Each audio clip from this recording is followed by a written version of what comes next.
Time to do lesson 13. This is lesson 13 in A Course in Miracles.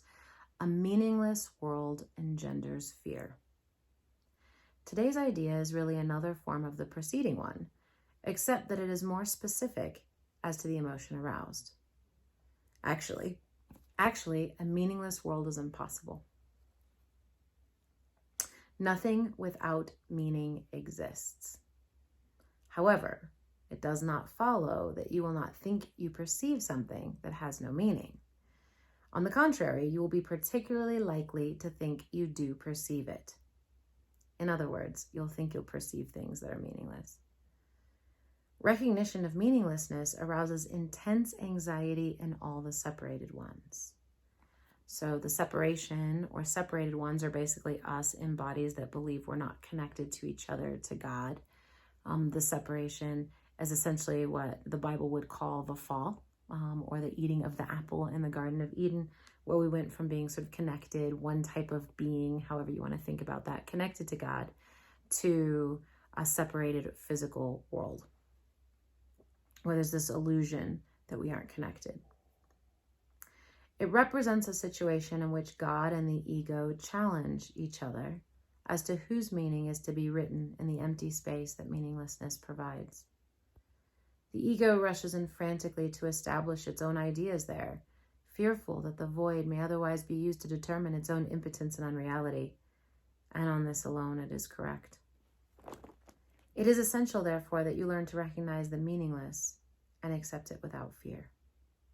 If you are fearful, it is certain that you will endow the world with attributes that it does not possess and crowd it with images that do not exist. To the ego, illusions are safety devices, as they must also be to you who equate yourself with the ego. The exercises for today, which should be done about 3 or 4 times for not more than a minute or so at most each time, are to be practiced in a somewhat different way from the preceding ones. With eyes closed, repeat today's idea to yourself. Then open your eyes and look about you slowly, saying, I am looking at a meaningless world. So, for about a minute each time, 3 to 4 times you close your eyes, you say, a meaningless world engenders fear. And then you look around you and say, I am looking at a meaningless world as you look around you. Repeat this statement to yourself as you look about, then close your eyes and conclude with, a meaningless world engenders fear because I think I am in competition with God. You may find it difficult to avoid resistance in one form or another to this concluding statement. It's a bit revolutionary for us to admit we think we're in competition with God. Whatever form such resistance may take, remind yourself that you are really afraid of such a thought because of the vengeance of the enemy. And it's got that in quotations, the vengeance of the enemy. In other words, you're afraid of, that's where the fear of God comes from, right? The vengeance from God, who we've made an enemy because we're afraid he's angry, because we secretly believe that we're in competition with him. You are not expected to believe the statement at this point. Very important. You're not expected to believe the statement, and will probably dismiss it as preposterous. That's okay.